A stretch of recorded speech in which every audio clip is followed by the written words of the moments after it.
انا قلت قبل ما انام اجي اجاوب على السؤال ده بسرعه كده. انا هبسط لك الموضوع بطريقه سهله وبسيطه جدا. تعال نفترض مثلا ان الشريان ده عباره عن قائد كتيبه عسكريه. قائد كتيبه عسكريه، لو انا دخلت وقطعت او قتلت قائد الكتيبه العسكريه لوحده بس، ممكن الكتيبه ما تكتشفش المشكله دي غير بعد ساعه ساعتين ثلاثه. طب ايه اللي يحصل لما القائد ده يختفي شويه؟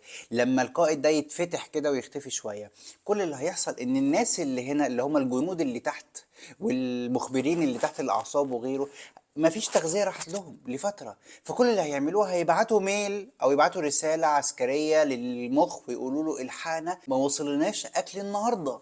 فالمخ بيعمل حاجة بسيطة جدا، وهو انه يبعت رسالة للقلب يقول له اشتغل زيادة وابعت معلش شوية تومين وفول وعيش وشوية سكر للكتيبة اللي موجودة هناك دي لحد ما نشوف القائد بتاعها ودى الاكل اللي احنا وديناه له فين. فالقلب يشتغل برتم عالي جدا ويعلي الضغط فيوصل دم زيادة للمنطقة دي.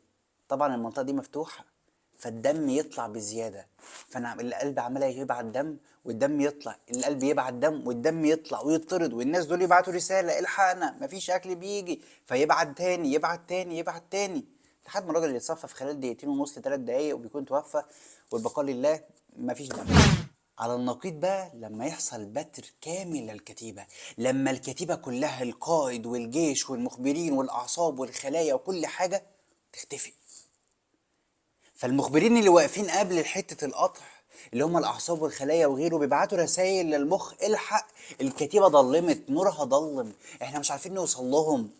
فالمخ كل اللي بيعمله يقول اي دم انا بعته لكم، اي تغذيه او اي امدادات انا بعتها لكم وقفوها عندكم عشان ما ينفعش تخش في المنطقه دي والعدو يقتلها، فوقف لي كل التغذيه اللي ببعتها لك للمنطقه دي. ويروح للقلب يقول له ايه ده، هدي شغلك ما تبعتليش دم للمنطقه دي، مش عاوزين نهدي اللعب شويه، قلل لي ضغط الدم. يروح للكلى يقول له اسحب لي شويه ميه علشان الضغط يقل شويه، ويحصل كنترول على باقي الجسم كله يقول له وطيل الضغط وقفوا شغل شويه.